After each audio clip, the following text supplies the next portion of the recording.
Well, as we were just talking about with William Lajeunesse just a few minutes ago, there is a growing chorus of calls for the Justice Department to release more information on Operation Fast and Furious. Fox News has learned more than 2,000 guns were sold to various minor criminals, and the plan here was to track those guns to stop gun smuggling to Mexico. The problem was that the guns weren't appropriately tracked.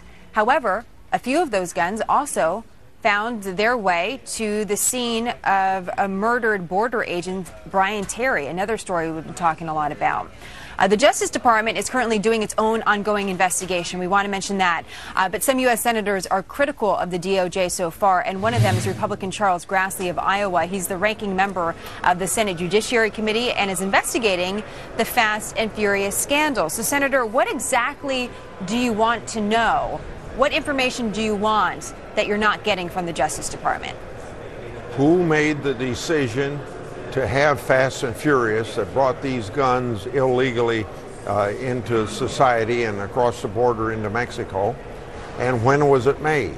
To this point, we have not gotten an answer.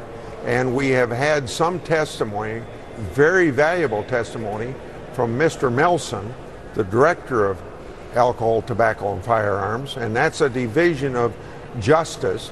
He told us recently that when I first sent a letter to the Justice Department in January, I think January the 27th, he was in their office of one of the deputies or assistants within a day or two with all the documents we wanted, and they said they would take care of it. Well, we found out that we aren't getting those documents. We get some of them clandestinely. We've gotten some of them more recently when we put the heat on Justice Department, but we're not getting everything that we know that exists, and we aren't getting answers to questions otherwise. And there is stonewalling on the part of Justice Department on this, although I got to say there's a little more cooperation since they finally have awakened to the fact that if they want something out of us, like their nominees to be approved, they got to cooperate with us. Are you suggesting a government cover-up is happening? Listen, when I get stonewalled the way that I've been stonewalled, that thought goes through my mind, but I need more evidence to say that for sure. So why would it be important to know then how high this goes up? For example, why is it important to know exactly who put this program into place? Well, first of all, because it's a stupid policy. It's a cowboy tactic.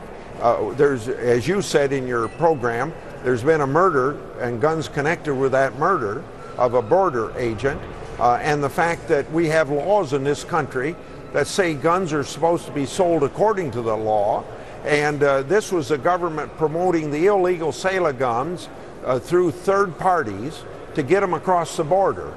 And the federal government ought to be in the business of abiding by the laws, not violating the laws. So who's responsible for our violating the laws? That person ought to be held responsible, and quite frankly ought to be fired. And maybe even... How high do you think it goes up? How high do you think it goes? Well, I don't know, but because of Mr. Melson's testimony, for the first time we've learned a couple things that we didn't know before. Number one, the FBI and the drug enforcement people are involved in this, as well as ATF people. And on that, Senator, just sorry to interrupt really quick here. On that, with the FBI being involved, we just told our viewers 2,000 guns were sold to various minor criminals. Was the FBI involved in all in screening who actually got those guns? All I can say at this point is they knew about the Operation Fast and Furious. Then the last thing we learned from Mr. Melson was that people really high up in the Justice Department, how high we don't know for sure, knew about this, and